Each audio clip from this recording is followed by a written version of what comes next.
Rush. Right now, Dallas police are looking for a 17-year-old who they say murdered a high school junior.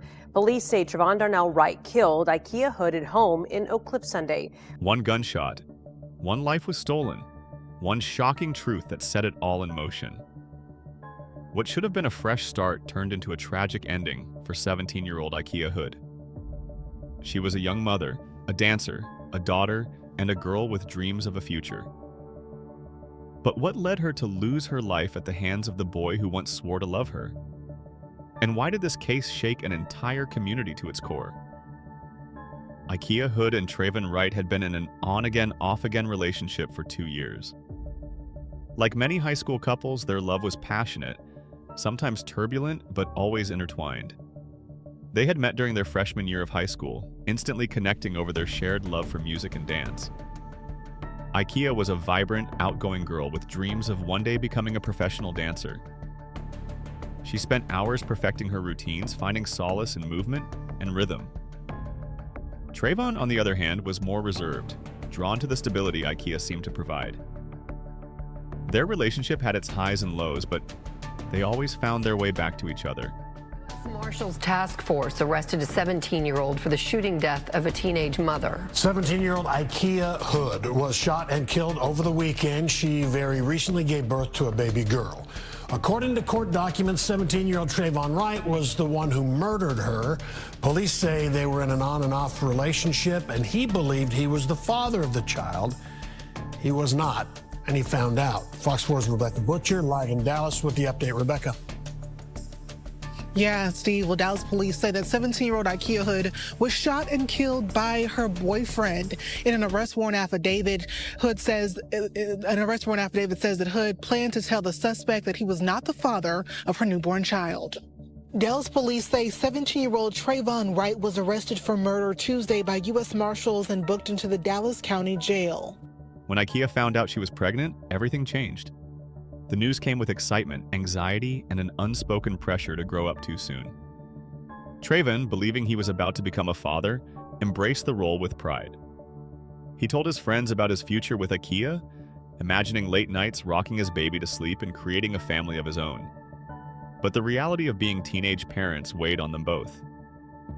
Arguments became more frequent, stress levels ran high, and their relationship strained under the weight of responsibility. Yet despite their ups and downs, Trayvon stayed, believing they were building something worth fighting for. 3 weeks after the baby was born, their world came crashing down. A DNA test revealed the shocking truth. Trayvon was not the father. The betrayal ran deep. Trayvon was devastated, heartbroken, furious. He felt lied to, used, humiliated. How could Ikea do this to him?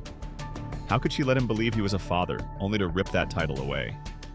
The betrayal consumed him, and his pain soon morphed into something darker: resentment, anger, and ultimately, the desire for revenge. The days following the DNA results were filled with tension. Friends noticed a change in Trayvon. He wasn't the same quiet but affectionate boy they knew. He was distant, distracted, and visibly struggling. Messages exchanged between Ikea and Trayvon showed his inner turmoil. He accused her of ruining his life, of making him believe in a future that was never real. She tried to reassure him that she still cared, that she never meant to hurt him, but the damage was done. On the night of January 7, 2024, a single gunshot shattered the silence of Ikea Hood's home. Her mother, Takoya Lester, heard the loud bang from her daughter's bedroom. Fear gripped her as she rushed to the door, only to find it locked. Panic set in. Desperate, she ran outside, climbed halfway through the window, and what she saw would haunt her forever. Her daughter lifeless. A young girl full of dreams, love, and hope gone in an instant. The screams of a mother filled the night air as the weight of reality set in.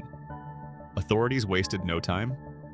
Within hours, U.S. Marshals tracked down Trayvon Wright, the young man who once held Ikea in his arms, now in handcuffs, facing a charge that would define the rest of his life. An 18-year-old Dallas teen was found guilty and sentenced to life in prison on Friday for the murder of his 17-year-old girlfriend last January. Trayvon Wright was convicted of first-degree murder in the shooting death of Ikea Hood at her family's home on Grambling Drive in January 2024. But in court, his defense raised one crucial question. Did anyone actually see Trayvon pull the trigger? The case was built on circumstantial evidence.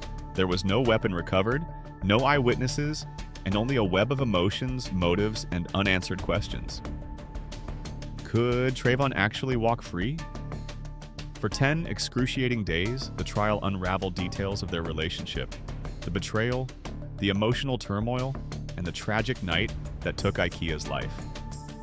Text messages between the two were revealed in court. Trayvon had sent angry, threatening messages in the days leading up to the murder.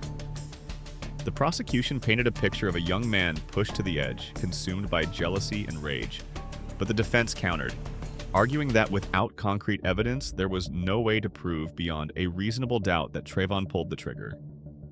Then there was the testimony of Ikea's best friend, who revealed that Ikea had expressed fear in the weeks leading up to her death. She had confided that Trayvon had become possessive, obsessive even, and that she worried what he might do when he found out the truth. But was that enough to convict him? On January 17, 2025, after 3 days of deliberation, the jury reached its verdict. The courtroom was silent, the weight of justice hanging heavy in the air. Then the decision was read: guilty, first-degree murder, a life sentence. Some gasped, others sobbed quietly. A mother, broken but determined, clutched a picture of her daughter, knowing that no verdict could ever bring her back. But this case was more than just a tragedy. It sparked conversations about teen relationships, emotional instability, and the dangers of unchecked anger. Counselors and activists spoke out, urging young people to seek help when overwhelmed by emotions. Schools began discussing the importance of mental health support and the warning signs of toxic relationships. Could this have been prevented if Trayvon had someone to talk to? If he had been taught how to handle emotions in a healthier way? In the days that followed, the community mourned Ikea Hood, releasing balloons in her honor, lighting candles, and holding onto the memories of a girl who had so much life left to live. Her mother spoke out, pleading for young people to think before acting, to recognize that pain and betrayal are never excuses for violence. But even as the case closed, questions remained. Could this tragedy have been prevented? Was this a crime of passion, or had it been building for months? And most importantly, how many more young lives would be lost to the consequences of betrayal, heartbreak, and irreversible choices? If there's one lesson in this story, it's this: the truth can set you free, or it can destroy everything. Stories like Ikea Hoods are a reminder of how quickly life can change and how the decisions we make in moments of despair can alter everything forever. If you want to hear more real crime stories from across the US, click here to watch our next video on another shocking case. Don't forget to like and subscribe so you never miss an update.